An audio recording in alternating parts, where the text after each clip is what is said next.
Welcome, this is Carrie Schell from On Point Quilter. In this tutorial, I'm going to walk through the various libraries in Design N Quilt. I have opened the Design N Quilt program and am on the main screen after opening a new project.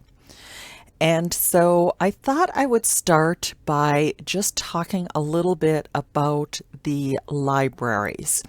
So within Design and Stitch, there is a quilt block library. And so if I click on that, you can scroll down and you can see there are a number of categories. What is a little bit interesting is every single block is in their library is based on either squares, rectangles, quarter square triangles, and half square triangles.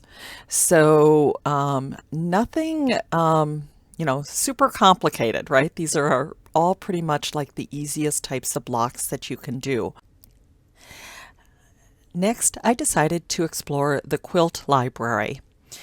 In their library, they have 10 quilts from Alex Anderson, and that is pretty much it.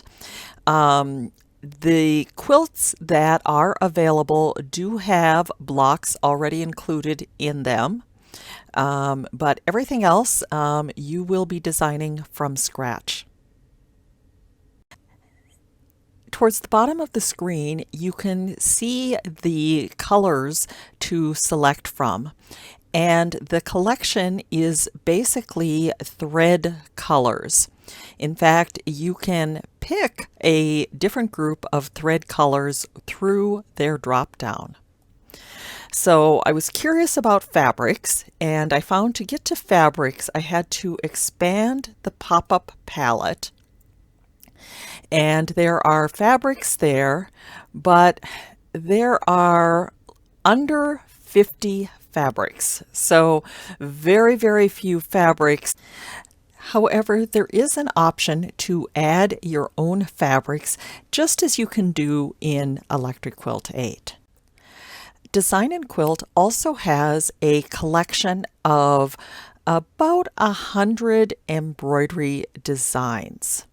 I'm going to double click to select one of the designs, and I have noted that these do appear to be editable, and they can also be transferred to your embroidery machine and actually stitched out.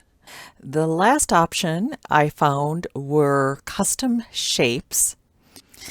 In reviewing the blocks in the subcategories, I found that these were principally applique motifs, and they could be used both for embroidery and for applique when working on a quilt. These motifs could be recolored and could even be recolored using one of the fabrics in the program. Each quilt or each block is saved as a separate design and would be accessed in the future through the various libraries. I hope this gives you some valuable information on how to use the libraries and access information in Design N Quilt.